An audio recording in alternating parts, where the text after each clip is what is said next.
Screen दिख रहा है ना? Hello, yes sir. ओके जी सर। ओके। हम learning, concept of learning, process of learning और कंडीशंस फॉर लर्निंग, आज हम फैक्टर्स अफेक्टिंग लर्निंग डिस्कस करेंगे। ओके, कल जब आखिरी में एक स्टूडेंट ने पूछा था, sir explain one second conditions of learning, right? Yes sir. Conditions of learning में फेवरेबल कंडीशंस होना चाहिए। फेवरेबल कंडीशंस के लिए क्या होना चाहिए? एक्टिविटीज सिस्टमैटिकली अरेंज करना चाहिए, ऑब्जेक्टिव्स पहले लिखना चाहिए, ऑब्जेक्टिव्स अचीव किया नहीं किया प्रोग्राम लर्निंग होने के बाद, प्रोग्राम होने के बाद चेक करना है, राइट? फिर फिजिकल इंफ्रास्ट्रक्चर जो है अच्छा होना चाहिए, क्लीन, काम, लाइट, वेल वेंटिलेटेड स्पेस होना चाहिए। और बच्चों को मोटिवेट करना चाहिए। बच्चों को कैसा मोटिवेट करेंगे? बच्चों का जो प्रीवियस नॉलेज है उसी से बातचीत करके अपना नया कॉन्सेप्ट तरफ लेकर आएंगे, तभी बच्चा इन्वॉल्व होंगे। बच्चों को इन्वॉल्व करना है, टू वे कम्युनिकेट करना है, बच्चों से इंटरेक्ट करना है, बच्चों से इंटरेक्ट करना है, बच्चों से क्वेश्चन करना है। चैलेंजिंग होना चाहिए क्वेश्चंस। चैलेंजिंग मतलब बच्चा उसमें सोच सकते हैं, जवाब दे सकते हैं। ओके, इस तरह बच्चों तक पहुंचने के लिए आप क्या करना चाहिए? एक फ्रेंडली एनवायरनमेंट क्रिएट करना चाहिए। टीचर से डर नहीं होना चाहिए, प्रॉपरली मोटिवेट करना चाहिए, इंटरेस्ट क्रिएट करना चाहिए, इंटरेस्ट को सस्टेन करना चाहिए। उसके लिए कंटेंट सिस्टमैटिकली प्लान करना चाहिए। कंटेंट डील करने के लिए सेवरल मेथड सेलेक्ट करना चाहिए, सेवरल स्ट्रेटजीज अप्लाई करना चाहिए, टीचर अपडेट करना चाहिए और बच्चों को प्रैक्टिस के लिए असाइनमेंट देना चाहिए, मगर असाइनमेंट हेवी असाइनमेंट नहीं देना चाहिए। अगर ये फॉलो करते हैं तब जो है लर्निंग जो है बहुत अच्छा होगा। These are the conditions of learning. अगर ये नहीं होता अनफेवरेबल लर्निंग रहता है, अगर ये फॉलो नहीं करता अनफेवरेबल लर्निंग रहता है, right? These are the conditions of learning. Three important है, content, teacher, student. Okay, right?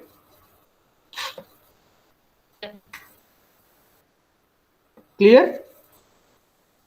Okay. Yes sir. Favourable learning environment create करना है। फेवरेबल लर्निंग एनवायरनमेंट के लिए और कैसा होना चाहिए? काम, क्लीन, लाइट, फिजिकल इंफ्रास्ट्रक्चर अच्छा होना चाहिए और टीचर स्टूडेंट रिलेशन अच्छा होना चाहिए। स्टूडेंट को मोटिवेट करना चाहिए, इंटरेस्ट क्रिएट करना चाहिए, इंटरेस्ट को सस्टेन करना चाहिए। इंटरेस्ट क्रिएट करने के लिए, इंटरेस्ट सस्टेन करने के लिए अच्छा मेथड्स यूज करना चाहिए। Okay, more than one method, two methods integrate करके पढ़ाना चाहिए और बच्चों को इंटरेक्ट करना चाहिए, बच्चों को एंगेज करना चाहिए। अगर इसी तरह करे तो लर्निंग बहुत अच्छा होगा। अगर वो नहीं करता फिर जो है तब डेफिशिएंसी इन लर्निंग होगा, डेफिशिएंसी इन लर्निंग होगा। Learning sometimes students show deficiency in learning by properly not motivated, may not be interested, use defective methods of teaching, overburdened due to heavy assignments। इस तरह ये नहीं करना चाहिए। Conducive for learning, okay, ये हम कल डिस्कस किए, राइट? आज हम डिस्कस करने जा रहा है फैक्टर्स अफेक्टिंग लर्निंग। इसके बाद हम प्रोसेस ऑफ लर्निंग भी डिस्कस करेंगे। Process of learning question 6 marks question आता है इसमें। Define learning and write the process of learning or principles of learning or principles of learning or define learning and write the factors affecting learning। इस तरह question आ सकते हैं, तीन तरह पूछ सकते हैं। Define learning and right the process of learning. Process of learning में हम क्या बताया?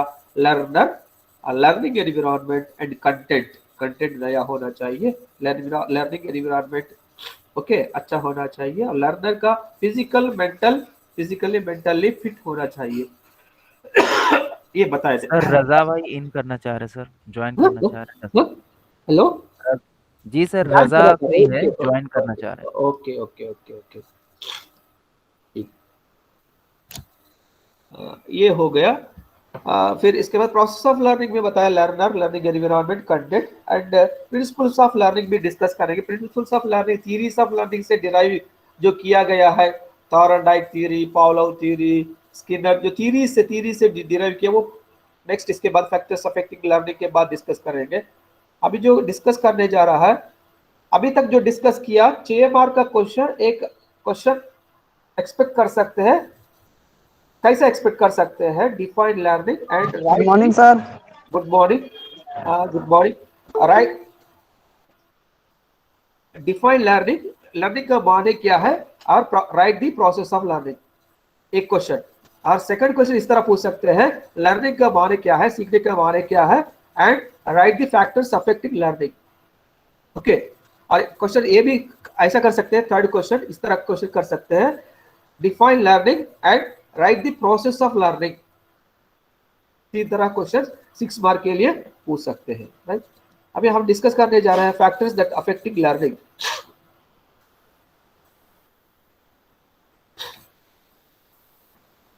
दिख रहा है ना screen? Yes sir. Yes sir. Okay, factors affecting learning में मैंने बताया हर एक इंडिविजुअल अलग अलग रहता है। हर एक इंडिविजुअल फिजिकल में, psychological, physical, psychological, social, emotional, educational background, learner जो है ना डिफरेंट रहता है। इंडिविजुअल डिफरेंसेस कहते हैं। फिजिकली डिफरेंस मतलब फिजियोलॉजिकली डिफरेंस, हाइट वेट में भी बच्चों का डिफरेंस, ये सब जो है ना लर्निंग के ऊपर अफेक्ट करता है। ऐसा आप मेजरली डिवाइड किए हैं फैक्टर्स दैट अफेक्टिंग लर्निंग में। एक जो है फिजियोलॉजिकल, बॉडी रिलेटेड, एक जैसा नहीं रहता है, सब बच्चा सब लर्नर्स एक जैसा नहीं रहता है, फिजियोलॉजिकली डिफरेंट रहता है।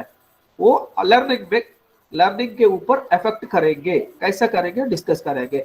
एक जो है फिजियोलॉजिकल, एक साइकोलॉजिकल, साइकोलॉजिकल मतलब माइंड, मेंटली, फिजियोलॉजिकल बॉडीली, फिर सोशल, सोसाइटी में किस सोसाइटी से आया उसके ऊपर लर्निंग का असर क्या है, एक social, next emotional and educational.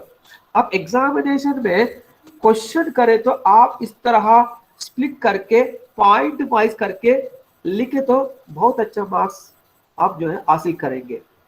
देखिए फैक्टर्स अफेक्टिंग लर्निंग में एक जो है ना physiological, bodily related differences that affecting learning, psychological, mentally, social background, economic status, social economic status, caste, ये सब लर्निंग के ऊपर इफेक्ट करता है। Emotional, emotionally strong, stoic, emotional imbalance, stress, strain, किसके पास स्ट्रेस ज्यादा रहेगा, स्ट्रेन किसके पास रहेगा।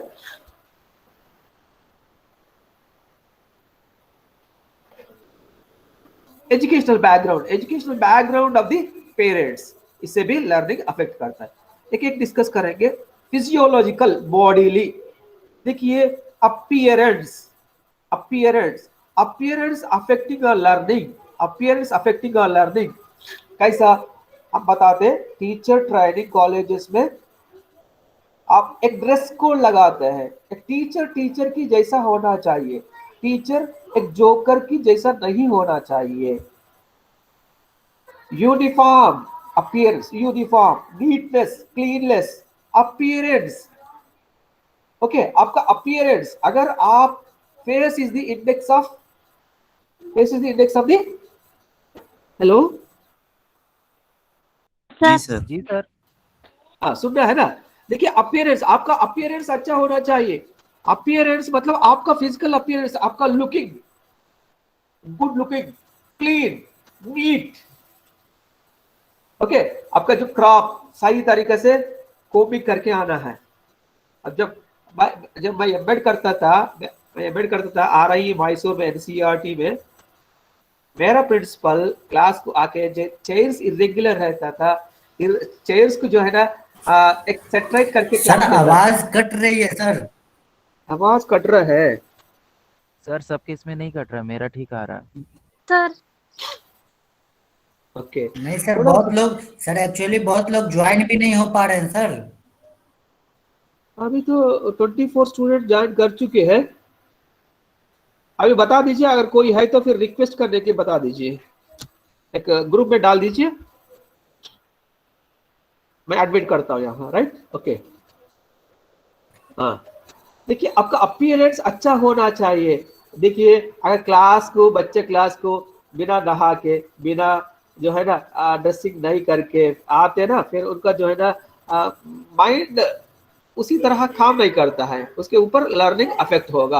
अपीयरेंस इज इम्पोर्टेंट, मतलब हेयर को अच्छा तरह कोमिंग करना, ये सब अगर वो नहीं होता है, आप सिटरेट प्रॉपरली, आप टीचर को भी, टीचर अगर आप अपीयरेंस, आपका अपीयरेंस आप सेटराइट बैठे हैं और क्लीन है, आप जो है आपका ऊपर टीचर का नजर भी रहेंगे। Okay next, height is also affecting our learning. कैसा? देखिए हाइट अगर बच्चा हाइट, एज हिसाब से हाइट होना चाहिए, एज हाइट एक जैसा, मतलब एज हिसाब से हाइट होना चाहिए। एज से हाइट ज्यादा हो गया, एज से हाइट ज्यादा हो गया, एज ज्यादा है हाइट कम है, इससे भी जो है ना लर्निंग अफेक्ट करता है। कैसा? अगर हमेशा सामने बैठना पड़ता है, अगर एज बड़ा हो गया, फिर हर हाइट उस हिसाब से नहीं बढ़ा, फिर उनको जो है ना हमेशा फर्स्ट बेंच में बिठाना पड़ता है। और दोस्त जो है ना क्लासरूम में दोस्त लोग जो है सिर्फ फर्स्ट बेंच वाला ही रहता है, और बाकी लोगों से मुलाकात करने के लिए ओके फ्रेंडशिप कर सकते हैं, मगर हमेशा उसी हाइट के हिसाब से बैठना पड़ता है। ये भी लर्निंग के अफेक्ट करेगा। वेट, अगर ज्यादा वेट रहता है, ज्यादा वेट ओबेसिटी वगैरह रहता है, तभी प्रॉब्लम है लर्निंग में। 1 घंटा 2 घंटा नहीं बैठ सकते हैं, इसीलिए बच्चों की एलिमेंट्री लेवल में हमेशा जो है ना हेल्थ चेकअप्स रहता है, क्योंकि उसी वक्त जो है ना ग्रोथ रहता है।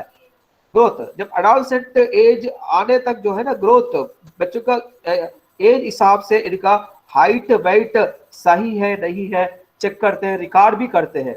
इसीलिए इसको कहते हैं कंटिन्यूअस कॉम्प्रहेंसिव एवेल्युएशन। इसमें करिकुलर के साथ को करिकुलर भी रहता है। करिकुलर मतलब स्कोलास्टिक, नॉन स्कोलास्टिक एरियाज भी रहता है। स्कोलास्टिक एरियाज मतलब आपका subject areas, non scholastic areas में ये फिजियोलॉजिकल आपका क्लीन लाइनेस, आपका यूनिफॉर्म, आपका आपका अटेंडेंस, आपका प्रेयर में मतलब आपका अटेंडेंस, आपका एज हिसाब से हाइट वेट सब जो है ना हर 6 मंथ्स को इनका हेल्थ रिपोर्ट में रिकॉर्ड किया जाता है। अगर ये सब सही रहेगा, लर्निंग सही रहता है। जेंडर मैंने बताया, जेंडर भी लर्निंग में अफेक्ट होगा। जैसा बहुत सारा स्टडीज है, न्यूरोलॉजिकल स्टडीज भी बताते हैं। राइट साइड मेल जो है ना बहुत अच्छा काम करता है, लेफ्ट साइड जो है फीमेल को बहुत अच्छा काम करता है। इस तरह जब ब्रेन डिस्कस करते हैं, नर्वस सिस्टम को जब डिस्कस करते हैं, और न्यूरोलॉजिकल डॉक्टर्स भी बताया। ओके अलग कम्युनिकेशन स्किल्स जो है गर्ल्स को ज्यादा रहता है, इसीलिए स्टेज के ऊपर गर्ल्स जो है बहुत अच्छा बोल सकता है, उसी तरह जो है ना बॉयज नहीं कर सकते हैं। और लॉजिकल थिंकिंग जो है, मैथमेटिकल नॉलेज बॉयज के अंदर ज्यादा रहता है, गर्ल्स के मतलब इस तरह स्टडीज है। मेरा जनरलाइजेशन नहीं है, ये स्टडीज है, रिसर्च स्टडीज। जेंडर भी लर्निंग में इफेक्ट करता है। देखिए स्कूल में भी आपको अगर टॉयलेट प्रोविजन नहीं है, गर्ल्स टॉयलेट प्रोविजन नहीं है, और लेडी आया नहीं है, गर्ल्स का जो प्रॉब्लम है उसी प्रॉब्लम से जो आप सेट करते हैं, इस तरह लर्निंग जो क्लासेस जो छूट जाता है वो भी लर्निंग के अफेक्ट होगा। जेंडर भी एक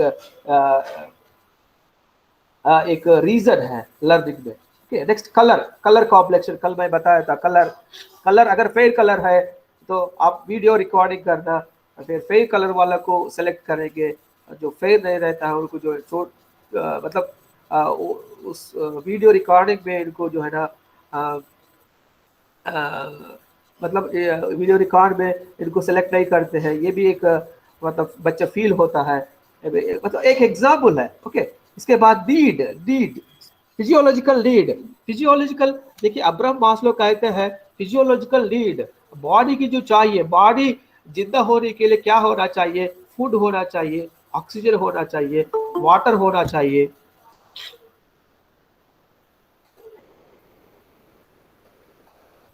ओके, नीड, ऑक्सीजन होना चाहिए, वाटर होना चाहिए, फूड होना चाहिए। These are the important. अगर ये नहीं रहता, ऑक्सीजन नहीं रहता, वाटर नहीं रहता, फिर फूड सही से बच्चा बिना खा के आता है, नहीं बैठ सकते हैं, मतलब इसी तरह स्टमक एक होता है, और स्कूल्स में भी अगर पानी सही नहीं रहता है और डिसीज आता है, मतलब ये नीड भी इम्पोर्टेंट है, फिजियोलॉजिकल नीड। इसीलिए कहते हैं क्लासरूम कैसा होना चाहिए, वेल वेंटिलेटेड होना चाहिए, क्लीन होना चाहिए, काम होना चाहिए। These are the necessary needs of the learner. Okay, ये सब जो है ना, अपीयरेंस, हाइट, वेट में क्या असर पड़ेगा, डिसफंक्शन ऑफ हार्मोन्स में थायराइड, पिट्यूटरी ग्लैंड सही तरीके से स्टिमुलेट नहीं करता है, तब डिसफंक्शन ही होता है, नॉर्मालिटी से डिविएट करता है, तब जो है इसके जो जैसा होना चाहिए वैसा नहीं होता है, डिविएट करता है। ओके, और तब जो है लर्निंग के ऊपर अफेक्ट पड़ता है, राइट। सर जो सब टर्म सब यूज कर रहे हैं सर, वो सबको थोड़ा उर्दू में बोलिएगा तो सर हम लोग के लिए अच्छा होगा सर। ये तो सिंपल टर्म्स है ना, ये सिंपल टर्म्स है, बहुत सिंपल टर्म्स है। ओके, नेक्स्ट सेफ्टी, समझ लो, पहले समझ लो, ये बाद में मतलब आपको पता चल जाता है, ये आप आपका नोट्स में भी देख सकते हैं। ओके, ये okay simple sir, okay sir, terms है। ओके। ओके, सेफ्टी भी इंपॉर्टेंट है। सेफ्टी, देखिए सेफ्टी में क्या क्या आता है, सेफ्टी में स्कूल सेफ्टी होना चाहिए। देखिए बच्चे को पेरेंट्स ड्रॉप करते हैं, गेट तक पहुंचने के बाद वहाँ physical education teacher, PET teacher को देख के फिर जो है ना बच्चा स्कूल को जो है नहीं जाना, मतलब वापस आके सर बताते हैं, पेरेंट्स को बताते हैं पापा भाई आज नहीं स्कूल जाऊंगा, मतलब फिजिकल एजुकेशन टीचर देख के डर लेता है।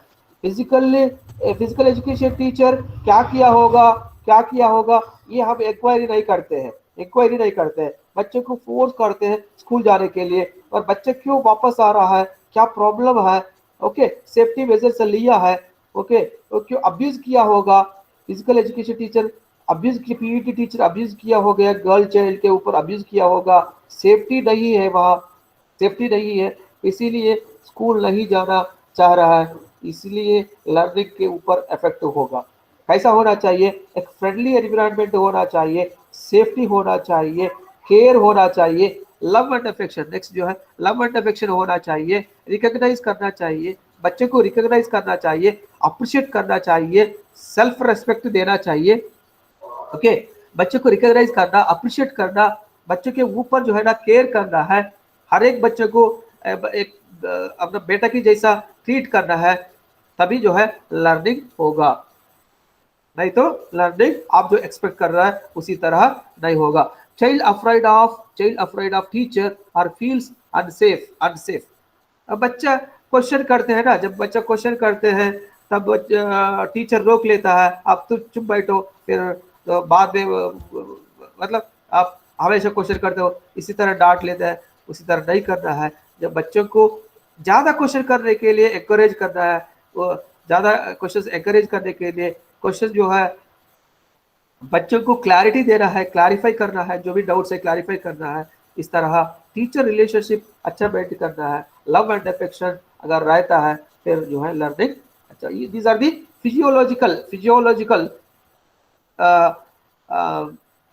Physiological conditions that affecting learning. इसमें appearance, height, weight, gender, colour, need, physical needs, जो बॉडी की जो चाहिए needs, physical needs, safety, love and affection. फिर साइकोलॉजिकल, साइकोलॉजिकल मतलब मेंटल, साइकोलॉजिकल पे रेडीनेस, बच्चा अगर रेडी होता, रेडी नहीं होता, फिर आप जो है ना लर्निंग नहीं होगा। रेडीनेस कैसा करना है, बच्चों को रेडी कैसा करना है, बच्चों से बातचीत करना है, बच्चों को प्रीवियस नॉलेज से शुरू करते हुए नया कॉन्सेप्ट की तरफ लेकर जाना है।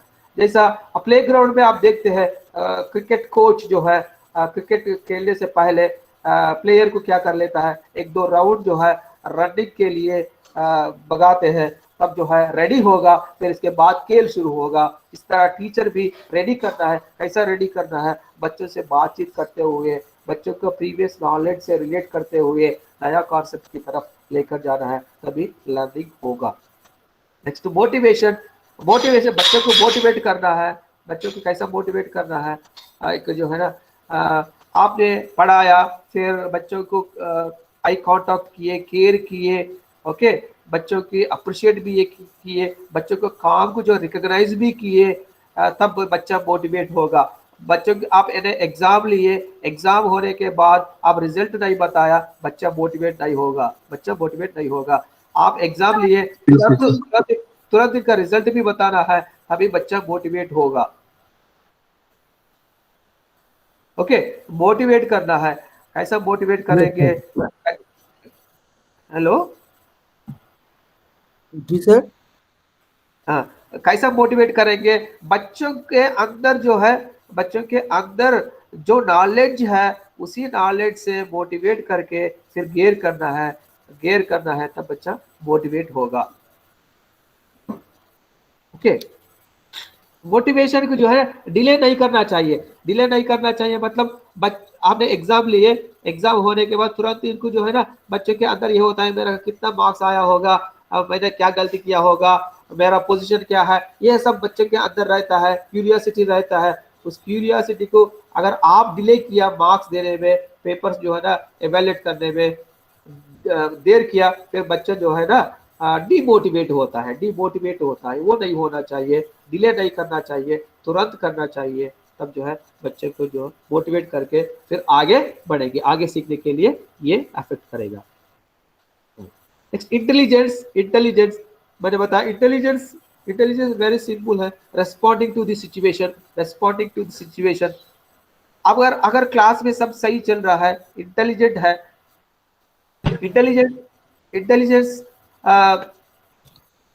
इसमें फिजियोलॉजिकल भी इसमें अफेक्ट कर लेता है। इंटेलिजेंस को जो है ना रेस्पॉन्डिंग टू सिचुएशन, आप जो पढ़ा रहा है बच्चों को, आप रेस्पॉन्ड कर रहा है, रेस्पॉन्ड कर रहा है, तब जो है आगे बढ़ सकते हैं, आगे बढ़ सकते हैं। अब अगर बच्चे किससे रिस्पॉन्स नहीं आता है, आप जो है ना आगे आगे नहीं बढ़ सकते हैं। इंटेलिजेंस के लिए, इंटेलिजेंस मतलब responding to the situation, responding to the situation, आप उस सिचुएशन क्रिएट कर रहा है, जो सिचुएशन आपने एक्टिविटी जो भी क्लास में कर रहा है, उस एक्टिविटी को बच्चा रिस्पॉन्ड कर रहा है, तब जो है बच्चों के अंदर इंटेलिजेंस है, इंटेलिजेंस है। और इसमें इंटेलिजेंस हिसाब से फिर इंटेलिजेंस, हायर इंटेलिजेंस है, लो इंटेलिजेंस है, उस हिसाब से आपका करिकुलम भी सेट करना चाहिए। हाई इंटेलिजेंस के लिए क्या होता है, एक बार बताने के बाद उनकी समझ में आता है, एक बार बताने के बाद समझ में आता है। फिर आप क्लास में लो अचीवर्स बच्चा, लो इंटेलिजेंस बच्चा भी रहता है, बार बार रिपीट करना पड़ता है। अगर आप बार बार रिपीट करें तो हाई इंटेलिजेंस बच्चे को बोर लगता है, ये भी आप माइंड में रखना है। इंटेलिजेंस बच्चे को जो भी क्वेश्चन करते हैं हाई लेवल क्वेश्चन होना चाहिए, डाइवर्जेंट क्वेश्चन होना चाहिए। अगर इसी तरह आप ये इंटेलिजेंस बच्चे की सर तो फिर इसको सर तो इसको मैनेज कैसे करेंगे हम, इसका क्या कोई मेथड है? जैसे आप क्लास में तो बहुत सारे बच्चे होते हैं, कोई थोड़ा क्या कहते हैं कि ये भी होता है, कोई इंटेलिजेंट भी होता है, तो इसको कैसे मैनेज करेंगे? अब एक क्वेश्चन है, उसको तो जो कम समझता है उस बच्चे के लिए बार बार रिपीट करेंगे तो उसके लिए तो एक इशू होगा, उसको बोरिंग फील होगा, जो इंटेलिजेंट बच्चा होगा, तो उसको कैसे मैनेज किया जाए?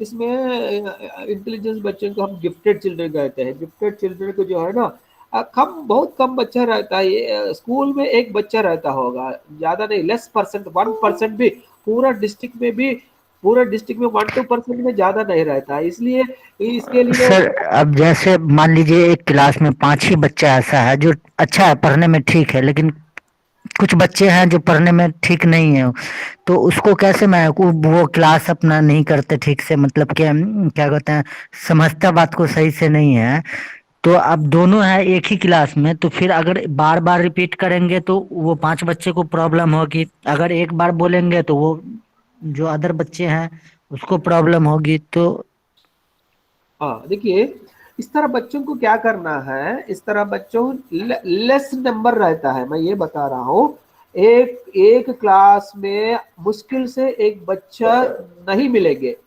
पूरा पूरा एक मंडल में, पूरा डिस्ट्रिक्ट में 1% टू 2% से ज्यादा नहीं मिलेंगे, उस तरह नहीं बच्चों सर, को उस तरह के इंटेलिजेंट गॉड गिफ्टेड वाली बात हम नहीं कर रहे हैं सर, हम ये कहना, सर ओके। हाँ हम ये कहना चाह रहे हैं कि कुछ बच्चे हैं सपोज जो बात को एक बार में समझ गए, कोई चीज पढ़ा रहे हैं, कोई टॉपिक पढ़ा रहे हैं वो समझ गए, कुछ बच्चे जो नहीं समझ पा रहे हैं, ठीक है हाँ सर, तो अब उसको हमको 2-3 मर्तबा रिपीट करना है, ठीक है सर, और कुछ बच्चे जो एक बार में समझ गए, तो ये इशू एक्चुअली सर हम जब पढ़ाते थे तो ये इशू आता भी था, इसलिए हम आपसे थोड़ा पूछ रहे हैं कि तो फिर इसको कैसे हैंडल किया जाए, कि कुछ बच्चे को जब बताते हैं तो कुछ क्या बोरिंग फील करते हैं, या कुछ को नहीं बताते हैं तो अदर बच्चे समझ नहीं पाते हैं। अब इसमें इसमें क्या करना है, अब मैं बताऊंगा। इंटेलिजेंट बच्चा जो एक बार समझ लेता है ना, इनसे जो बच्चा एक बार 2 बार रिपीट नहीं करते तभी समझ में नहीं आता ना, इनसे इनको कराना है, क्रॉस सेक्शनल स्टडी कहते हैं इसको। क्रॉस सेक्शनल स्टडी मतलब इसमें जब लर्निंग थ्योरीज जब डिस्कस करते हैं, योगेश की बताया, इसमें जो हाई इंटेलिजेंट बच्चा किससे क्लब करना, लो इंटेलिजेंट बच्चे से क्लब करना। अब जो ये बच्चा इस बच्चे से टीच मतलब लर्निंग कैसा होता है, हाई से लो लेवल, टीचर लर्निंग कैसा होता है, टीचर कुछ बताते हैं और लर्नर जो है सीख लेता है, हाई टू लो की तरह रहता है। यहाँ भी क्या करना है, कुछ काम जो है इनसे कराना है, आप बताना है क्लास में, फिर जो एक बार 2 बार आप नहीं रिपीट करना है, फिर क्रॉस सेक्शन इनको अलर्ट कर, इनको असाइन करना, जो हाई इंटेलिजेंट बच्चा जो रहता है इनको असाइन करना बाकी दोस्तों को समझाने के लिए।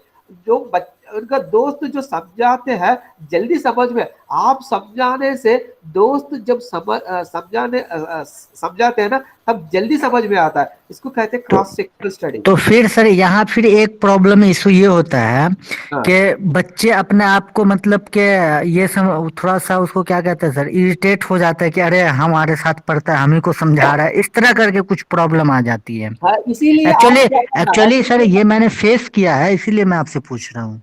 इसीलिए क्या करना है, टीचर एक मेंटर है, इस तरह अगर फील करता है वो दूर करने के लिए टीचर टीचर जो है एक मेंटर मेंटर की तरह बिहेव करना है। उस तरह जो प्रॉब्लम्स आता है ना वो उसको दूर करने के लिए जो पढ़ा रहा है वो फील होगा, मैं पढ़ा रहा हूँ इनको, जो इनसे क्यों पढ़ाना है, इस तरह ना आने के लिए टीचर एक मेंटर के रूप से काम करना चाहिए, उस तरह जो दूर करना चाहिए। ग्रुपिंग कहते हैं, ग्रुप स्टडी। ओके। जी सर। सर एक क्वेश्चन और है। हाँ सर एक कमजोर क्वेश्चन। बच्चों के लिए रिमीडियल क्लासेस भी रहते ना सर? हाँ हाँ। देखिए देखिए यहाँ आप लोग ने अच्छा पॉइंट रेज किया है, मैं ये बता रहा हूँ, टीचर के पास जो है सिलेबस रहता है, सिलेबस भी कंप्लीट करना है। ओके। अगर अगर इसी तरह जो स्लो लर्नर बच्चों के ऊपर ही आपने टाइम स्पेंड किया, आपका सिलेबस कंप्लीट नहीं होता, सिलेबस भी कंप्लीट करना है। सिलेबस कंप्लीट करते हुए जो पीछे है स्लो लर्नर को, उनके लिए रिमीडियल क्लासेस, इनका लर्निंग डिफिकल्टीज क्या है डायग्नोसिस करके, जो उसको रिमीडियल करने के लिए क्लास आवर्स होने के बाद जो ट्यूटोरियल्स कहते हैं ना, ट्यूटोरियल्स में डील करना है। आपका रेगुलर टाइम टेबल में नहीं हो सकता है, रेगुलर टाइम टेबल में आप सिलेबस कंप्लीट करना है। ओके। जो बच्चा पीछे है उनको आगे ले आने के लिए जो साथी बच्चा जो हाई अचीवर है उनका मदद लेते हुए, आप मेंटर की तरह काम करते हुए, ट्यूटोरियल क्लासेस रखते हुए उनको आगे ले जाना है। ये ठीक, रेगुलर क्लासेस में ये सब नहीं होगा, रेगुलर में, क्योंकि आपका सिलेबस भी कंप्लीट करना है। जी सर। Next interest. इंटरेस्ट देखिए, इंटरेस्ट एक इम्पोर्टेंट है। अगर आपका इंटरेस्ट नहीं रहता कुछ भी नहीं होगा। ओके, इंटरेस्ट क्रिएट करने के लिए क्या करना चाहिए? इंटरेस्ट कब इंटरेस्ट होगा बच्चों के अंदर? बच्चे जो जानते हैं उसी से डिस्कस करें तभी इंटरेस्ट होगा, राइट? बच्चों को इन्वॉल्व करना है, बच्चों को इन्वॉल्व करना है। बच्चा मैंने किया हो, ये मेरा काम है, ये मेरा कंट्रीब्यूशन है, तभी इंटरेस्ट फायदा होगा। इंटरेस्ट के लिए क्या होना चाहिए? टॉपिक नया हो, हमेशा नया होना चाहिए, रिपीटेशन नहीं होना चाहिए, टॉपिक नॉवेल्टी होना चाहिए, तब इंटरेस्ट होगा। बेकार बात नहीं करना चाहिए, समझ रहे हैं ना? क्लासरूम मैनेजमेंट अच्छा करना चाहिए। ओके, तब इंटरेस्ट होगा। न्यू मेथड्स, न्यू टीचिंग, वही ट्रेडिशनल मेथड, मतलब हर बच्चों को मैंने बताया ऑलराउंड डेवलपमेंट, हर डोमेन के ऊपर आप जो टॉपिक ले जा रहा है वो अफेक्ट करना चाहिए, तब जो है बच्चा इंटरेस्ट होगा। इंटरेस्ट सिर्फ इंटरेस्ट क्रिएट करना नहीं है, इंटरेस्ट को जब शुरू में जो इंटरेस्ट है आखिरी तक वही इंटरेस्ट को सस्टेन करना है। उसके लिए आपका जो है ना स्टिमुलस वेरिएशन स्किल्स, आपका फेशियल एक्सप्रेशंस, बॉडी मूवमेंट्स, ये सब जो है ना बार बार चेंज करना चाहिए, तभी तो बच्चों के इंटरेस्ट होता है। नॉवेल्टी होना चाहिए, न्यू होना चाहिए। ओके, कॉन्सेप्ट को प्रीवियस कॉन्सेप्ट से जोड़ते हुए न्यू कॉन्सेप्ट की तरफ ले जाना है, तभी इंटरेस्ट होगा। अगर इंटरेस्ट खत्म होता है फिर लर्निंग नहीं होगा। लर्निंग के लिए इंटरेस्ट इंपॉर्टेंट है, ये सब इंपॉर्टेंट है। Okay, next aptitude. एटीट्यूड, क्या अंतर है एटीट्यूड का? कभी सुना आपने एप्टीट्यूड जो है सामर्थ्य कहते हैं, सामर्थ्य, जनरल एप्टीट्यूड। बाय बर्थ सबका जो है ना जनरल, बाय बर्थ जो आता है इसको कहते हैं जनरल एप्टीट्यूड। स्पेसिफिक एप्टीट्यूड आपको टेस्ट किया है, आप जो है ना बीएड कोर्स आने से पहले टीचिंग एप्टीट्यूड जनरली सिलेक्शंस में एप्टीट्यूड टेस्ट कंडक्ट कर लेते हैं, जैसे क्लरिकल पोस्ट के लिए, बैंक्स में भी। ओके, जो भी सिलेक्शन में एप्टीट्यूड टेस्ट है, इस तरह आप लोग भी टीचर ट्रेनिंग कोर्स में सेलेक्ट करने के लिए आपका एंट्रेंस टेस्ट में कुछ जो टीचिंग एप्टीट्यूड टेस्ट किया होगा। जैसा बच्चा जो है क्लास को आने से पहले जो है ना बहुत रोता है, और उस तरह बच्चों को कैसा आप डील कर सकते हैं, उनको चॉकलेट देते हैं, उनको जो है ना टॉयज देते हैं, इस तरह ये ऑप्शन दिया होगा। ये टीचिंग एप्टीट्यूड है, मतलब टीचर कोर्स के लिए आपको मतलब आपको एबिलिटी है नहीं है, जनरल एबिलिटी है नहीं है, टीचर ट्रेनिंग कोर्स आने से पहले उस तरह फेवरेबलनेस टीचर ट्रेनिंग कोर्स करने के फेवरेबल है नहीं है, चेक करने के लिए जो टेस्ट किया जाता है उसको कहते हैं एप्टीट्यूड टेस्ट। एप्टीट्यूड टेस्ट मतलब सिलेक्शन के पहले जो टेस्ट किया जाता है उसको कहते हैं एप्टीट्यूड टेस्ट। एप्टीट्यूड टेस्ट जो है, एप्टीट्यूड टेस्ट बाद में होता है। आपका एक्सपीरियंस होने के बाद एप्टीट्यूड, आपका एप्टीट्यूड कैसा है, आपका पॉजिटिव एप्टीट्यूड है, नेगेटिव एप्टीट्यूड है, ये aptitude Likert type scale, 7 point scale, 5 point scale, इस तरह ये आप बाद में डिस्कस करेंगे। वही मतलब ये आपका लर्निंग में इफेक्ट होगा आपका एप्टीट्यूड। देखिए आपका एप्टीट्यूड, जनरल एप्टीट्यूड, हर बच्चों का जनरल एप्टीट्यूड रहता है। आपका भी टाइपिंग का स्किल रहता है और दूसरा बच्चे के भी टाइपिंग स्किल्स रहता है।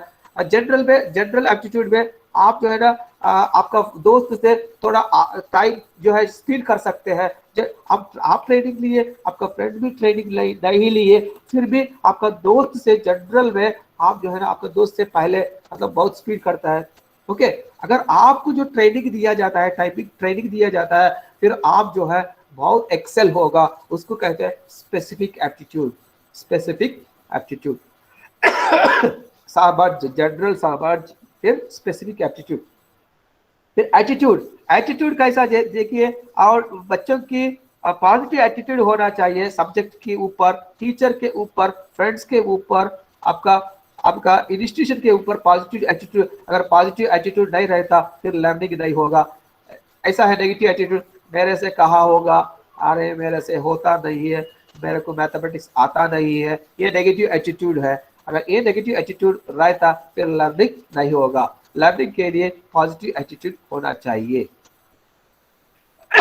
इसके बाद age and maturation. Positive attitude लाने के लिए कुछ तरीका वगैरह बता सकते हैं, कुछ एक दो तरीका कि ऐसे करना चाहिए, ऐसे करना चाहिए? देखिए पॉजिटिव एटीट्यूड लाने के लिए आपका कंटेंट कैसा होना चाहिए, मैंने एटीट्यूड मतलब जो है दिल के ऊपर, ओके, आपका अफेक्टिव डोमेन के ऊपर बहुत काम करना चाहिए। ओके, आप जो भी कंटेंट लेकर जा रहा है उसके रिलेटेड कंटेंट स्टैटिस्टिक्स से बताना, समझाना है इनको, फिगर्स दिखाते हुए समझाना है इनको, ग्राफ्स बता के इनको समझाना है। फिर जो पिक्चर्स, मतलब सर प्रैक्टिकली ज्यादा काम करना है ना सर? प्रैक्टिकली नहीं है, पिक्चर जो ऑडियो विजुअल एड से विजुअलाइज, जो विजुअलाइज हो सके, जो उनको समझ में आए कि ये चीज किसी चीज को रिलेट कर रहा है जी। हाँ, जो अफेक्टिव डोमेन के ऊपर एटीट्यूड जो है अफेक्टिव, बच्चे को जब समझ में आता है, जब तो दिल से जो एक्सेप्ट कर लेता है वो एटीट्यूड के ऊपर अफेक्ट करता है। समझ रहे ना? जी सर। अब टीचर को दिल से एक्सेप्ट कर रहा है, सब्जेक्ट को दिल से एक्सेप्ट कर रहा है, तब जो है इनको पॉजिटिव एटीट्यूड डेवलप होगा। बहुत सारा टाइम स्पेंड करेगा और ढूंढने में, ओके, फाइंड आउट करने में, ये मटेरियल मेरे को काफी नहीं है और मैं ढूंढ लेता हूं और मैं सीख लेता हूं, ये एक पॉजिटिव एटीट्यूड है। ओके उस तरह पॉजिटिव एटीट्यूड करने के लिए टीचर जो है, टीचर कॉम्पिटेंस इंपॉर्टेंट है, टीचर रोल। ओके जी सर, समझ रहे हैं सर। ओके, एप्टीट्यूड टेस्ट जो है बाद में लेता है, एप्टीट्यूड टेस्ट पहले लेता है। ओके, एप्टीट्यूड आपका क्या एटीट्यूड है कुछ पढ़ाने के बाद, इसलिए ऐसे टाइप क्वेश्चंस में आपका एटीट्यूड चेक किया जाता है। जस्टिफाई योर आंसर, आप देखिए ना क्वेश्चंस में इस तरह रहता है, justify your answer, give example. अब रिजर्वेशन है, रिजर्वेशन होना चाहिए नहीं होना चाहिए, अगर होना है तो क्यों होना चाहिए, अगर होना है तो क्यों होना चाहिए।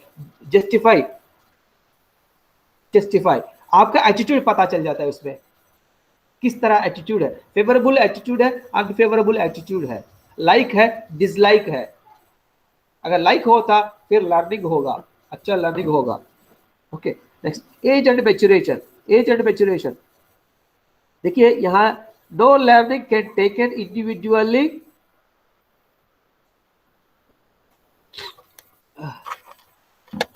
ओके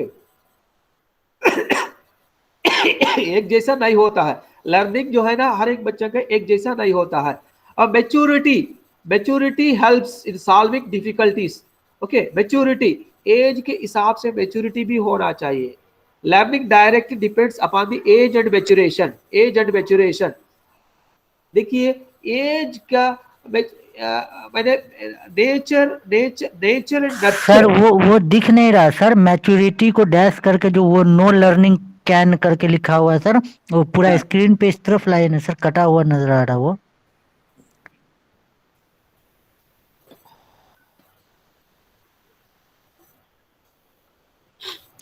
नहीं सर, वो तो इधर ही भाग गया।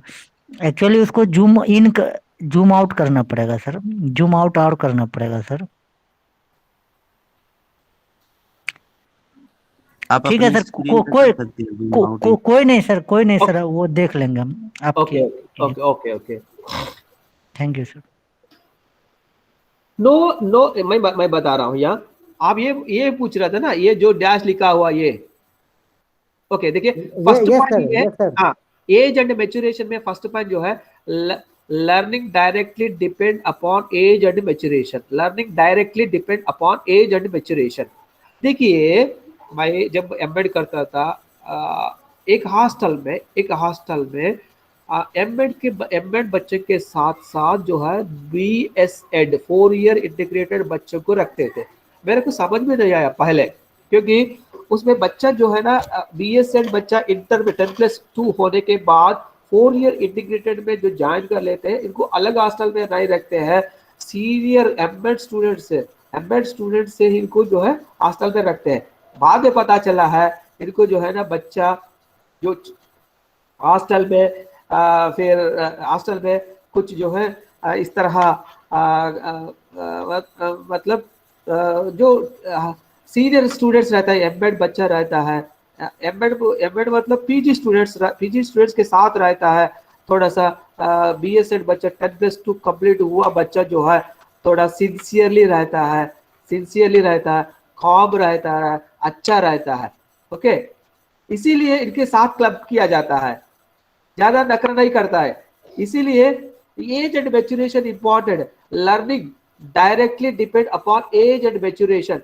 कुछ बच्चा ऐसा होता है एज बड़ा होता है, उनका मैच्योरिटी नहीं रहता है, चाइल्डिश मेंटालिटी कहते हैं इनको, चाइल्डिश मेंटालिटी। इनका एज बड़ा हो गया तो बात करने को नहीं आता है। इसीलिए learning directly depend upon age and maturation. Age जैसा बढ़ता है उसी हिसाब से मैच्योरिटी भी होना चाहिए, डायरेक्टली रिलेटेड है, directly depends upon age and maturation. Okay, ये सब जो है ना हम डिस्कस कर, जब इंटेलिजेंट क्वेश्चन आईक्यू डिस्कस करते हम फिर एक बार डिस्कस कर सकते हैं। इसमें जैसा है एक जो है 8th क्लास बच्चा 10th क्लास मैथमेटिक्स कर लेता है, 8th क्लास बच्चा 6th क्लास मैथमेटिक्स नहीं कर पाता है, 8th क्लास बच्चा 6th क्लास मैथमेटिक्स नहीं कर पाता है, 8th क्लास बच्चा 10th क्लास, यही एटलीस्ट 8th क्लास बच्चा 8th class mathematics problem solve करना चाहिए। Learning directly depend upon the age and maturation. Okay, next second point, no learning can takes place individual is maturity। देखिए, no learning can take place individual is maturity, no learning can take place individual is maturity। Individual अगर maturity नहीं होता learning नहीं हो सकता है। Individually mature होना चाहिए, आप मैच्योर होना चाहिए। ओके, आपका एज हिसाब से आपका मैच्योरिटी होना चाहिए, तब लर्निंग होगा। Next, maturation helps in solving difficulties. Maturation देखिए भाई बहुत सारा मतलब गौर किया गया है। बच्चा जो है 10+2 लेवल आने के बाद, एडल्ट आने के बाद जो भी प्रॉब्लम्स आता है बच्चा ग्रुप में सॉल्व कर लेता है। टीचर के पास प्रॉब्लम नहीं लेकर जाता है और पेरेंट्स के पास भी नहीं लेकर जाता है, वही सॉल्व कर लेता है, उसको कहते हैं maturation helps in solving difficulties. Okay, age हिसाब से मैच्योरिटी आता है। मैच्योरिटी मतलब अब सब प्रॉब्लम जो है सॉल्व कर सकते हैं। भाई बहुत स्टूडेंट्स को देख चुका हो इस तरह प्रॉब्लम सॉल्व करके अपने अंदर ग्रुप के अंदर सॉल्व करके जो सॉल्व कर, इसको कहते हैं मैच्योरिटी आया।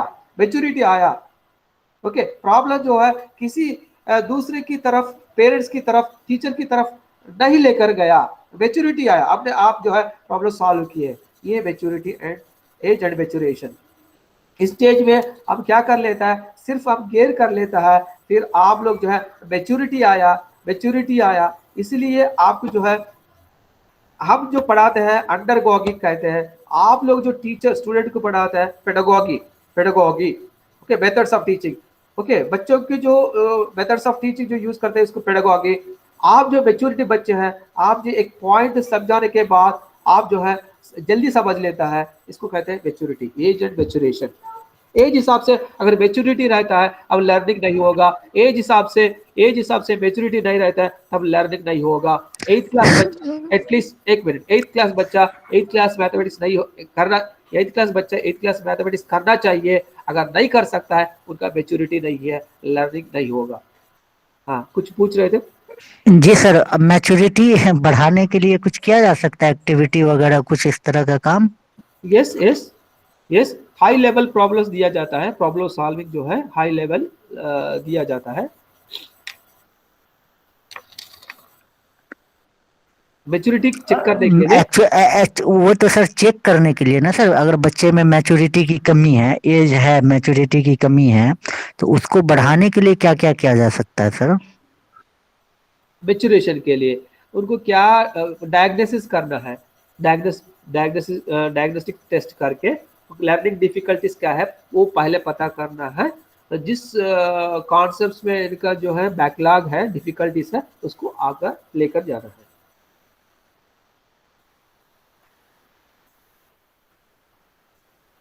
मैच्योरेशन जो है ना माइंड से, इसमें भी कैसा रहता है, ये सब ये हम साइकोलॉजिकल माइंड से, माइंड में जैसा होता है, एक हेरिडिटी प्रॉब्लम रहता है उनका वैसी है। ओके सर हम ये कहना चाह रहे हैं कि जैसे बच्चों का इंटरेस्ट जगाने के लिए अगर कोई टॉपिक हम पढ़ा रहे हैं, तो उस टॉपिक से रिलेटेड जो बच्चा जानता है उसकी नॉलेज में जो है उससे रिलेटेड स्टार्ट करें, है ना, पीछे से प्रीवियस से स्टार्ट करें, है ना, तो ये एक इंटरेस्ट बढ़ाने का तरीका हुआ। तो उसी तरह मैच्योरिटी बढ़ाने के लिए क्या करना चाहिए वो जानना चाह रहे हैं सर। वही मैच्योरिटी मतलब क्या है, आप भाई ये यही बताया ना, 8th क्लास बच्चा 8th क्लास मैथमेटिक्स करना चाहिए एटलीस्ट, राइट? जी सर। जी सर, वो तो समझ रहे हैं कि वो मैच्योरिटी डायग्नोसिस करने का मेथड हुआ ना सर, लेकिन हम मैच्योरिटी इंक्रीज करने के लिए, बच्चों में अगर कमी है मैच्योरिटी की, तो उसको इंक्रीज करने के लिए क्या मेथड हो सकता है? हाँ, उसी के लिए जो है ना आप फिर साइंस की तरफ चले जाना है। उसमें प्रॉब्लम जो है इनका माइंड जो है, माइंड में जो प्रॉब्लम है, माइल्ड है, मॉडरेट है, सीवियर है। अगर सीवियर है सर बहुत बच्चे को मैंने ये देखा कि पढ़ने में बहुत अच्छा होता है, पढ़ने में बहुत अच्छा होता है, मतलब कि माइंड का इंटेलिजेंट होता है, समझने में उसको कोई दिक्कत नहीं होती है, लेकिन जो मैच्योरिटी होनी चाहिए, किस काम को कैसे करना, किस मेथड से करना, क्या काम करना चाहिए, किसको नहीं करना चाहिए, कैसे करना चाहिए, ये चीज कहाँ से उसको इंक्रीज किया जा सकता है, वो चीज हम जानना चाह रहे हैं सर। एक जो है एक एनवायरनमेंट है, इनका ट्रेनिंग है, उसमें यही बता रहा हूँ, प्रॉब्लम का लेवल फाइंड आउट करना, मैच्योरिटी लेवल जो है प्रॉब्लम को फाइंड आउट करना। ऐसा इनका प्रॉब्लम जो है मैच्योरिटी प्रॉब्लम थोड़ा बहुत है तो उसको आगे कर सकते हैं, मैच्योरिटी लेवल को इंक्लूड कर सकते हैं, इंक्रीज कर सकते हैं, माइल्ड मॉडरेट को इंक्रीज कर सकते हैं। अगर प्रॉब्लम सीवियर है, आप जो है ना हेरिडिटी से आया हुआ है, उसको हम कुछ नहीं कर सकते हैं। समझ रहे हैं ना? मैच्योरिटी एनवायरनमेंट से होता है, एनवायरनमेंट से होता है, एनवायरनमेंट से मैच्योरिटी जो है, एनवायरनमेंट आपको बाकी लोग को देख के सीख लेता है मैच्योरिटी। वो तो सर एक एक्सपीरियंस के बेस्ड पे सीखता है ना सर, वो तो एक एक्सपीरियंस हुआ, उसने देखा कि लोग कैसे कर रहे हैं, तो वो तो एक एक्सपीरियंस हुआ, वो जैसे जैसे रहेगा वैसे वैसे सीखेगा। तो उसमें तो सर लंबा वक्त लग सकता है ना सर, चूंकि उसको टाइम स्पेंड ज्यादा करना पड़ेगा। लेकिन अगर वो चीज हमको शॉर्ट टर्म में बताना है या फिर मैच्योरिटी बढ़ानी, जैसे इसका एग्जांपल हम दिए कि जैसे बच्चों का इंटरेस्ट जगाना, तो उसके लिए हमको उसे प्रीवियस नॉलेज से स्टार्ट करना चाहिए, उसका इंटरेस्ट जानना चाहिए कि किस तरफ है, उसके अकॉर्डिंग काम करना चाहिए, है ना सर। तो उसी तरह हम ये जानना चाह रहे हैं कि मैच्योरिटी बढ़ाने के लिए क्या करना चाहिए सर। वही मैच्योरिटी बढ़ाने के लिए उनको, मतलब आप मैच्योरिटी किस लेवल में, सब्जेक्ट के ऊपर जनरल मैच्योरिटी, मतलब दोस्त से कैसा बिहेव करना, वो भी एक मैच्योरिटी है। ओके, आप दावत को गए, वहाँ कैसा मतलब बिहेव करना, वो भी मैच्योरिटी है। टीचर से बात कर रहा है, ओके, कैसा बात करना, वो भी मैच्योरिटी है। जी सर, मैच्योरिटी है। सब्जेक्ट के ऊपर जो मैच्योरिटी है वो भी मैच्योरिटी है। मतलब आपका एज हिसाब से, आपका सिचुएशन हिसाब से कैसा बिहेव करना, वो मैच्योरिटी है। समझ रहे हैं ना? जी इसीलिए सर। मैच्योरिटी, देखिए बहुत सारा कारपोरेट कंपनीज को जो है सिलेक्शन होने के बाद लंच की इनवाइट करते हैं, लंच की इनवाइट करके फिर आपका बिहेवियर वहां चेक करते हैं, आपका मैच्योरिटी लेवल को वहां देखते हैं। ओके, आप खाना कैसा खा रहा है, ओके, आपका पर्सनालिटी वहां असेस करते हैं मैच्योरिटी। ओके, उससे आपको फाइनल वही होगा, आपका जो लंच में कैसा बिहेव होगा। मतलब यहाँ मैच्योरिटी डिफरेंट सिचुएशंस में डिफरेंट रहता है, टीचर से कैसा बिहेव कर रहा है, ओके, फिर फ्रेंड से कैसा बिहेव कर रहा है, सब्जेक्ट के ऊपर इनका कैसा बिहेव कर रहा है, okay, subject maturity. 6th class 8th class बच्चा 6th क्लास नहीं कर पा रहा है, मैच्योरिटी नहीं है, क्या करना होगा, वहाँ 6th क्लास से कॉन्सेप्ट लेकर आना होगा, तब उनका उस सब्जेक्ट में उनका मैच्योरिटी आएंगे, ओके। बाकी लोगों से कैसा बिहेव करना, पेरेंट्स से आता, सोसाइटी से आता, फ्रेंड से आता है, ओके, टीचर को देख के सीख लेता है, ये भी मैच्योरिटी है। लर्निंग एनवायरनमेंट अच्छा होना चाहिए, लर्निंग एनवायरनमेंट अच्छा होना चाहिए। फिर इनका मैच्योरिटी लेवल बढ़ाने के लिए जो फंडामेंटल्स में जो गैप है उसको फुलफिल करना चाहिए, ओके। जी sir. Okay sir. Okay, next fatigue. Fatigue कहते हैं ये मेंटल फिजिकल टायर्डनेस को कहते हैं फैटिग्यू, मेंटल फिजिकल टायर्डनेस को कहते हैं फैटिग्यू। कब आता है फैटिग्यू, कब आता है, देखिए टीचर एक गड्ढा से एक जैसा एक ही पोडियम के पीछे खड़ा होकर पढ़ा रहा है, लेक्चर मेथड दे रहा है, कुछ मूवमेंट्स नहीं है, इधर उधर जो है नहीं जा रहा है, टीचर जो है ना एक ही तरफ देख रहा है, वही खिड़की बाहर देख रहा है, पढ़ा रहा है, तब जो है बच्चा ऐसा ही बैठ के एक घंटा, बच्चा 5 to 6 मिनट्स एक ही पोस्चर में अगर बैठते हैं, ऑटोमेटिकली क्या होता है, नींद पे चले जाता है, नींद पे चले जाता है, इंटरेस्ट लूज होता है, ओके। एक जैसा 6 मिनट्स के बाद भी उसी तरह एक ही पोजीशन में देख रहा है, तब जो है फिजिकली टायर्ड होगा, फिजिकली टायर्ड होगा, फिर मेंटल टायर्डनेस भी आता है। मेंटल टायर्डनेस फिर बता होगा, फिजिकल टायर्डनेस जो है एक ही पोजीशन में अगर बैठते हैं देखते हैं, तब जो है फिजिकली टायर्डनेस होता है, तब जो है एक बोर्डम आता है। इसीलिए उसको दूर करने के लिए क्या करना चाहिए, टीचर जो है मतलब जो पोडियम स्टेडियम है, जो टीचर का जो एरिया है, इधर उधर जो है फिरना चाहिए, बच्चों की तरफ जाना चाहिए, ब्लैक बोर्ड की तरफ मूव करना चाहिए, पर्पसफुल मूवमेंट्स होना चाहिए, तब जो है बच्चों के जो फिजिकल एक्सरसाइज है, आई का एक्सरसाइज, बच्चों का आई का एक्सरसाइज, फेस एक्सरसाइज, ये सब होता है, तब जो लर्निंग अच्छा होगा। एक ही पोजीशन में नहीं होना चाहिए, बच्चों का मूवमेंट्स होना चाहिए, बच्चों को इंटरेक्ट करना चाहिए, ये फिजिकल टायर्डनेस को दूर कर सकते हैं।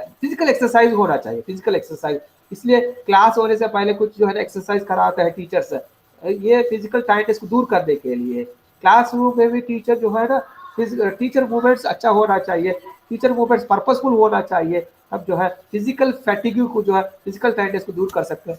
मेंटल टायर्डनेस कब होगा, मैं बताया था, आज भी बताया, कल भी बताया, हैवी असाइनमेंट देता है, अगर हैवी असाइनमेंट देता है बच्चा क्या होता है, मेंटली जो है फैटिगी, मेंटली टायर्डनेस फील करता है, इतना टीचर ये भी देखना है बच्चा कर सकते हैं नहीं कर सकते हैं, पॉसिबिलिटी है, फीजिबल है, ओके, ये देखना चाहिए। हेवी असाइनमेंट नहीं देना चाहिए, हेवी असाइनमेंट दिए तो मेंटली जो है स्ट्रेस होता है, मेंटली जो है टायर्डनेस होता है, इसको कहते हैं फैटिग। फैटिग को 2 टाइप्स है, physical tiredness and mental tiredness. अगर मेंटल टायर्डनेस फिजिकल टायर्डनेस होगा फिर लर्निंग नहीं होगा, लर्निंग नहीं होगा। Next, sensation. Sense organs are the gateways of knowledge. Sense organs are the gateways of knowledge. Sense organs में अगर डिफेक्ट रहता है, ओके, ब्लाइंड रहता है, विजुअली जो है नहीं देख पाता है, उनके लिए किस तरह कंटेंट देना चाहिए, ओके। सेंसेशन, जो इयरिंग प्रॉब्लम रहता है, उनके लिए किस तरह कंटेंट देना चाहिए, बहुत सारा जो रीडिंग मटेरियल देना चाहिए, जो नहीं देख पाता है उनके लिए बहुत सारा सुनने का मटेरियल देना चाहिए, उस तरह। Sense organs, defects of sense organs, defect in vision causes blind person cannot visualize the objects, ये भी एक, अगर विजुअलाइज नहीं कर सकते हैं लर्निंग नहीं होगा। इस तरह भी लर्निंग के ऊपर जो है ना, अगर प्रॉब्लम जो है माइंड मॉडरेट रहता है, कुछ इक्विपमेंट से फिर उसको जो प्रॉब्लम्स को दूर कर सकते हैं। अगर प्रॉब्लम सीवियर है तो आप कुछ भी नहीं कर सकते हैं, ओके। ये भी सेंसेशन मतलब सेंस ऑर्गन्स, ओके, उसमें प्रॉब्लम है तो फिर प्रॉब्लम का लेवल क्या है पता करना है, ओके। अगर प्रॉब्लम है तो फिर कंसर्न टीचर का मदद से, नहीं तो ग्रुप ऑफ टीचर्स का मदद से फिर उसका प्रॉब्लम जो है दूर कर सकते हैं। परसेप्शन, सेंसेशन एंड परसेप्शन दोनों, सेंसेशन एंड परसेप्शन, क्या परस्यू कर रहा है, ऑब्जेक्टिव देख के कैसा परस्यू कर रहा है। Blind person cannot pursue the objectives because he cannot see, he cannot visualise, he cannot pursue, okay, उसके लिए कैसा कर सकते हैं इस तरह जो है। These are the psychological problems that are affecting learning, okay. Next social में सोशियो इकोनॉमिक स्टेटस, सोशल में आप किस सोशल बैकग्राउंड से आ रहा है, social economic status. Student who comes from poor family never had intellectual stimulation. देखिए poor family, ये मतलब ये जनरलाइज नहीं कर सकते, जो पुअर फैमिली से आया वो आगे नहीं बढ़ सकते, मगर आजकल जो है कैसा होता है, कैसा हो रहा है, स्कूल्स ऐसा है, गवर्नमेंट स्कूल की भी नहीं बेच सकते हैं, प्राइवेट स्कूल की नहीं बेच सकते हैं, ओके। मीडियम इकोनॉमिक फैमिलीज का पोजीशन आजकल ऐसा है, आप गवर्नमेंट हॉस्पिटल को नहीं जा सकते हैं क्योंकि वहाँ ट्रीटमेंट सही नहीं रहता, फिर प्राइवेट हॉस्पिटल को भी नहीं जा सकते, वहाँ आप अफोर्ड नहीं कर सकते। इसी तरह एजुकेशन में भी आप प्राइवेट स्कूल को नहीं भेज सकते, उस तरह फीस नहीं पे कर सकते आप, और गवर्नमेंट स्कूल को नहीं भेज सकते, वहाँ पढ़ाई सही नहीं है। इस तरह प्रॉब्लम है, इस तरह प्रॉब्लम में दूर करने के लिए जो है, जो बच्चा जो पुअर फैमिली से लो इकोनॉमिक स्टेटस से आता है उनको लर्निंग में प्रॉब्लम रहेगा क्योंकि इनके पास किताब नहीं रहता, ओके, लाइट नहीं रहता, इंटरनेट नहीं रहता, ओके। आज का जो कोविड सिचुएशन में जो आप बिहार में रहते हैं, ओके, वहाँ नेट का प्रॉब्लम हो रहा था, जब मैं बिहार में काम करता था तब जो लाइट का प्रॉब्लम नहीं रहता था, इस तरह प्रॉब्लम है, ये भी आपका इसमें लर्निंग में अफेक्ट करेंगे सोशियो इकोनॉमिक स्टेटस में, ओके। इसमें और एक है फैमिली साइज, किस सोसाइटी से आ रहा है। देखिए यहाँ सोसाइटी जैसा है, चाइल्ड अच्छा सोसाइटी से आ रहा है, अच्छा लोकेलिटी से आ रहा है, वहाँ बहुत सारा लोकेलिटी में गवर्नमेंट एम्प्लॉयज है, फिर उनको जो है उसी तरह मोटिवेट होगा, ये भी गवर्नमेंट एम्प्लॉय की तरफ जो है इनका पढ़ाई होगा, इनका लर्निंग होगा, ओके। एक गांव में मैं देखा था, एक गांव में दो तीन पुलिस रिक्रूटमेंट में सेलेक्ट हुआ, फिर 10 साल के बाद पूरा गांव पुलिस रिक्रूटमेंट, मतलब सोसाइटी में देख के एक दूसरे को देख के उस तरह जो है बन जाता है। ऐसा भी है, एक फैमिली में टीचर्स है, फिर उनका बेटा भी टीचर होता है, मतलब फैमिली में जो जिस प्रोफेशन में सेटल हुआ है वो इंस्पिरेशन होगा, उस तरह हो जो आगे बढ़ सकते हैं, ओके। ये भी सोसाइटी फैमिली अफेक्ट करता है लर्निंग में। डॉक्टर्स जो है उस बचपन से डॉक्टर को, मतलब उनका फैमिली में डॉक्टर देख रहा है, उनका भी जो है आगे डॉक्टर बनेगा। इस तरह child parent relationship, mutual respect. देखिए फैमिली साइज, अगर फैमिली साइज छोटा है बच्चे के ऊपर ध्यान दे सकते हैं, अगर बड़ा फैमिली है, बड़ा फैमिली में भी एडवांटेजेस है। देखिए ना, काउंसलिंग के लिए जो भी प्रॉब्लम है, जो मैच्योरिटी, यहाँ मैच्योरिटी दिखा है ना, जो कंबाइंड फैमिली में मैच्योरिटी जल्दी जो है सीख सकते हैं, मैच्योरिटी जो है ग्रैंड पेरेंट्स को भी देखते हैं।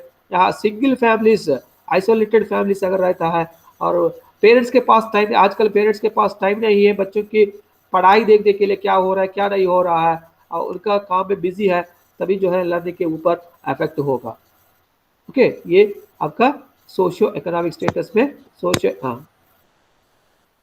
हेलो सर नेक्स्ट क्लास है सर हम लोग का सर 11 बजे से। हाँ hello sir, physical science sir class है सर 11 बजे से। चलिए या क्लोज कर देता हूँ भाई, फिर इमोशनल हो गया, ठीक है सर। 2 पॉइंट्स है डिस्कस करके क्लोज कर लेता हूँ। इमोशनल बैलेंस, इमोशनल, देखिए इमोशनल डिजायरेबल इमोशनल होना चाहिए, डिजायर 5 मिनट्स अब इसके बाद जाएंगे दो पेपर। हाँ 5 मिनट्स, मुझे 5 मिनट्स दीजिए। डिजायरेबल इमोशंस होना चाहिए। डिजायरेबल इमोशंस क्या कर लेता है, enhance the quality and speed of learning, okay. Happiness, Joy और always favourable for learning.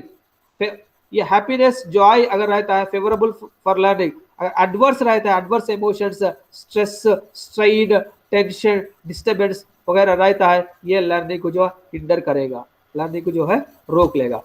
Okay, ये नहीं होना चाहिए। मगर स्ट्रेस होना चाहिए। एग्जामिनेशन का अगर स्ट्रेस नहीं रहता है फिर आप जो है ना किताब नहीं खोलते हैं, और एग्जामिनेशन डेट्स करीब आया फिर आपके ऊपर स्ट्रेस आता है। स्ट्रेस का लेवल हाई नहीं होना चाहिए, तो अगर स्ट्रेस होना चाहिए, स्ट्रेस रहे तो आप जो है आपका काम कर लेता है, बिना स्ट्रेस आपका काम नहीं होगा। स्ट्रेस होना चाहिए, स्ट्रेस ज़्यादा नहीं होना चाहिए, आपका काम कंप्लीट करने के लिए स्ट्रेस होना ही चाहिए, मगर डिजायरेबल स्ट्रेस होना चाहिए।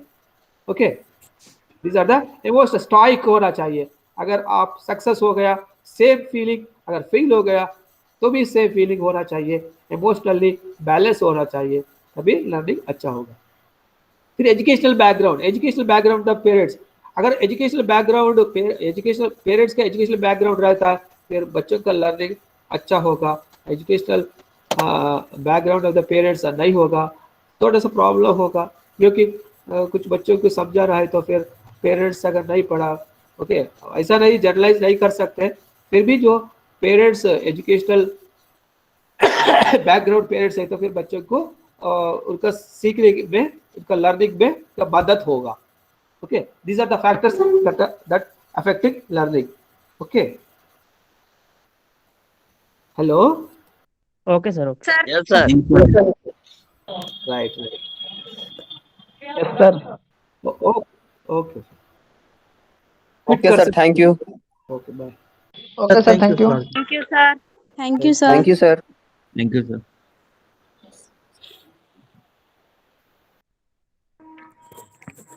Thank you sir.